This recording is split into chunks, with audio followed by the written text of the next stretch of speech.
Sanibonani, welcome back to enye video. Ngiyabonga kakhulu ukuthi ungene. Thank you very much. Ngicela ungakhohlwa ukusubscribe, ukulike ivideo, share ivideo kunye nokubuka ama-ads.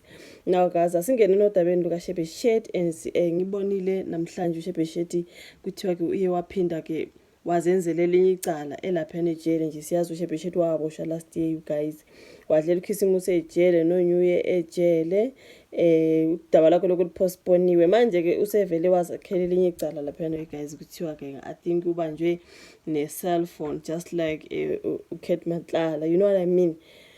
I saw his story about him being in trouble again, being arrested again. I was like, okay, he's in prison, so he's arrested again. Kwenzakalani ngoShebe Shed you guys?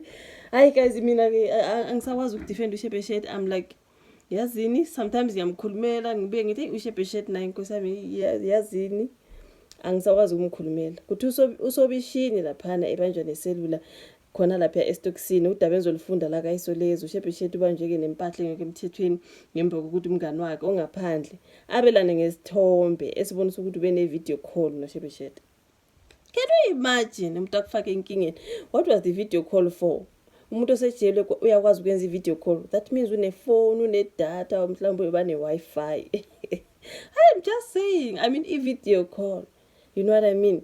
So kuthi uShebe Shed ke lo mrepho waseLimpopo you guys kumanje uboshiwe futhi ulinde izinsuku zokuqhula kwecala ke mhla ka-17 kuya ku-19 February. If you do remember you guys, enkantolo yemanje yasePolokwane ubhekane necala lokushaya ngenhloso yokulimaza, ukubamba inkunzi esebenzisa isihluku, ucekela phansi impahla namanye amabili okuzama ukubulala. Njengoba ngesaleni ukuqhula kwecala la kuShebe Shed uzithole senkingeni njengoba kuthiwa iziphathi manje zasejele zibambe yena nesinye isiboshwa benamaselula nezinto ezihlobene nezidakamizwa. Kusho ukuthi nje bebelayishile laphana kuningi nje ade bekuphethe you guys ngapho vele usejele usenkingeni phela unamacala. Usuzoba namanye amacala phezulu kwamanje. Can you just imagine uShebe Shed akakehle kancane you guys, like ayakaziphathe kahle inkosi yami. Usenamanye amacala phezulu kwamanye. Kuthiwa ke babanje benamaselula nezinye izinto ezihlobene nezidakamizwa nje.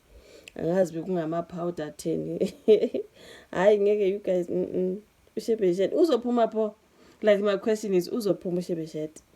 Is he ever going to be out of that prison? Makuloku nje kuza amanye amacala phezulu kwamanye.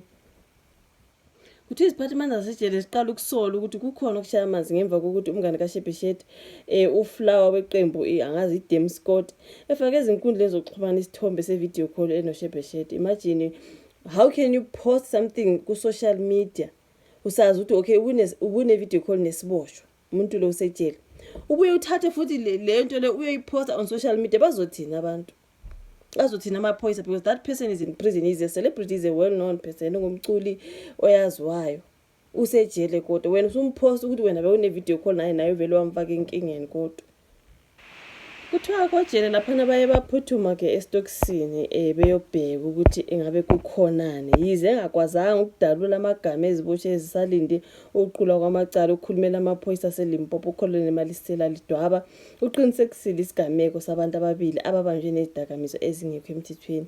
Ummeli kaShebe Shed ubaba Lottie Ramos utheke ubikelwe ukuthi iclient yakhe ibhekane namacala akholelwa ukuthi awanasisekelo ngokomthetho. Hayi Shebe Shed, so kunesithombe laphana esifakiwe you guys, obviously kuthiwa isithombe ukuthiwa ke sivuse emaqandeni iziphathimandla sasejele lapho kuboshwe khona uShebe Shed. As you can see on that particular picture, ngoShebe Shed loya nomngani wakhe baku video call. Iyona into emfake engxakini. Usejele njengoba ubona nje uku video call kumnandi.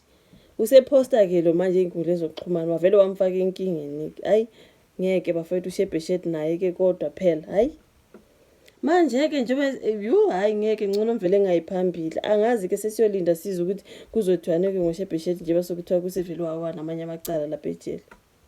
Why would you do that to yourself? Usenkingeni vele besenkingeni even more. Amafoni kanti bafaka kanjani lapha ejele?